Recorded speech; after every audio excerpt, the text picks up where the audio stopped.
It has been less than 100 days since I, together with my fellow National League for Democracy candidates, was out on the campaign trail across Burma.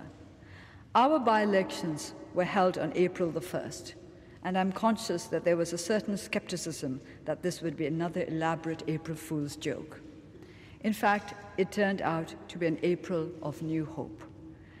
The voting process was largely free and fair, and I would like to pay tribute to President U Thein Sein for this and for his commitment and sincerity in the reform process.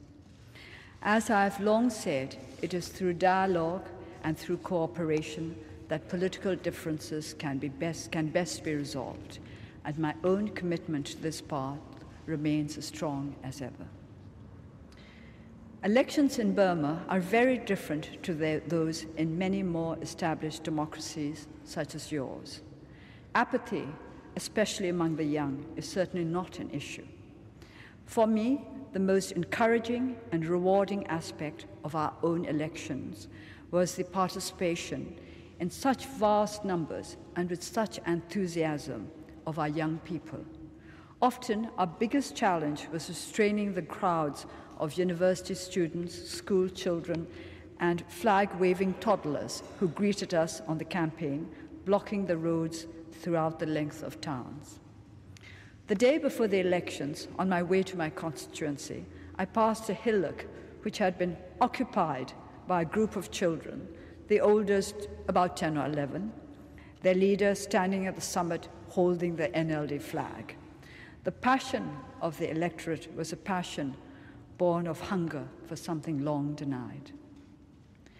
Following Burma's independence in 1948, our parliamentary system was, of course, based on that of the United Kingdom.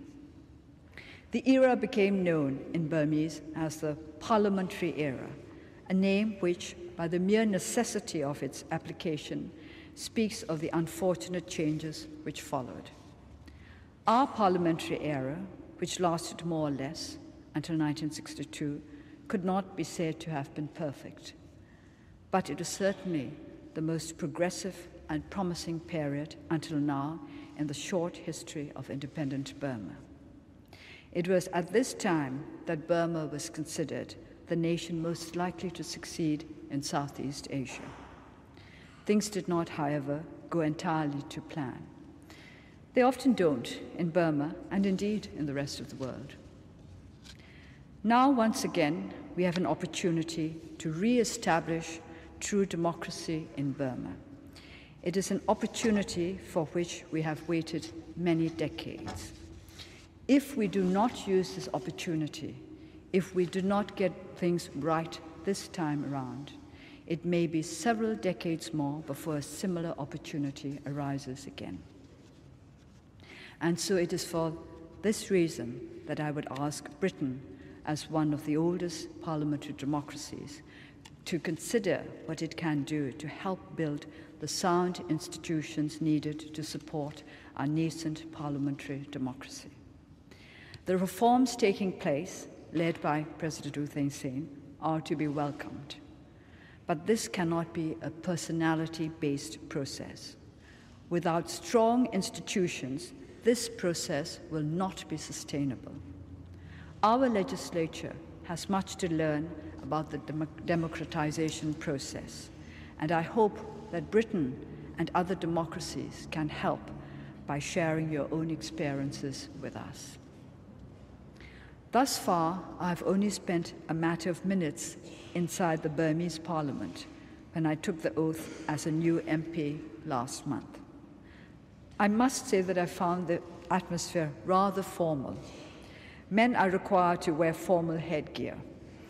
There is certainly no heckling. I would wish that over time, perhaps, we will reflect the liveliness and relative informality of Westminster. I am not unaware of the saying that more tears have been shed over wishes granted than over wishes denied.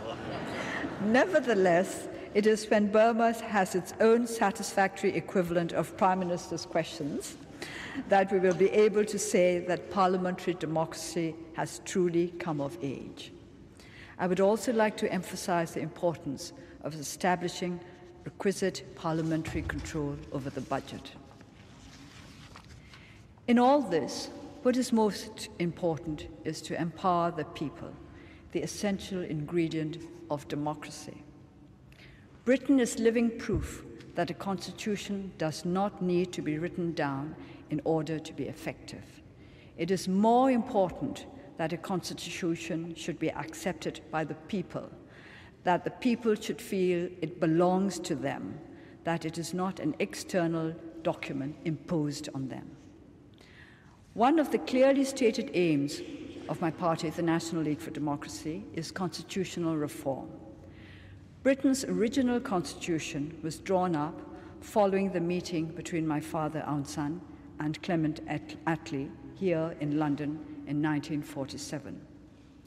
This constitution may not have been perfect, but at its core was a profound understanding of and respect for the aspirations of the people. The current constitution, drawn up by the military government in 2008, must be amended to incorporate the basic rights and aspirations of Burma's ethnic nationalities. In over 60 years of independence, Burma has not yet known a time when we could say that there was peace throughout the land.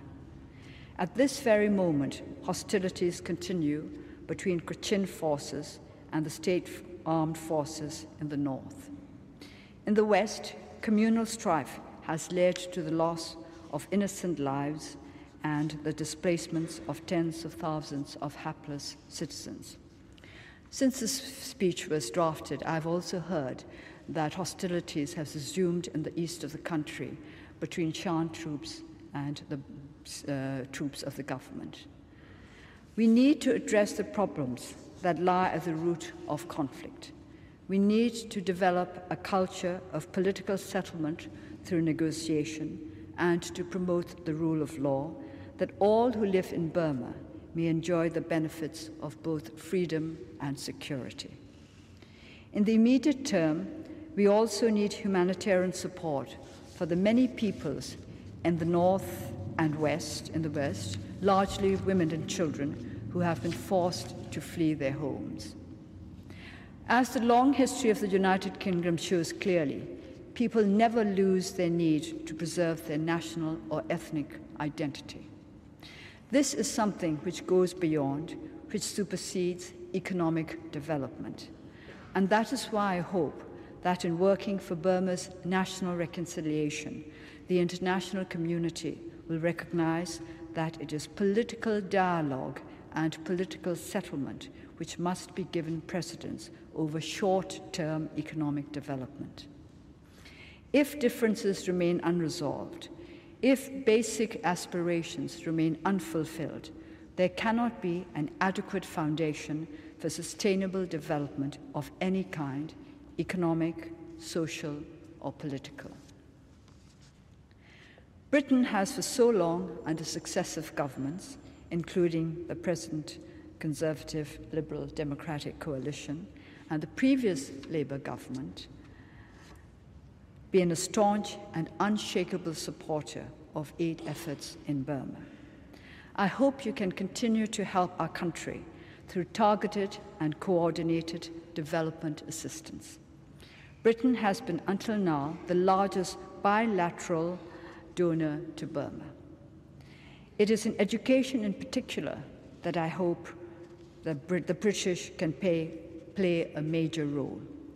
We need short-term results so that our people may see that democratization has a tangible, positive impact on their lives.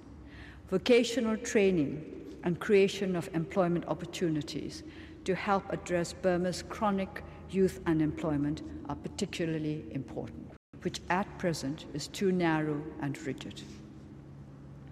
I hope also that British businesses can play a role in supporting the democratic reform process through what I have termed democracy-friendly investment.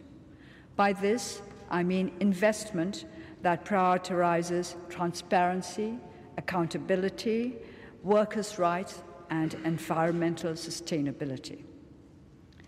Investment, particularly in labor-intensive sectors, when carried out responsibly and with positive intent, can offer real benefits to our people.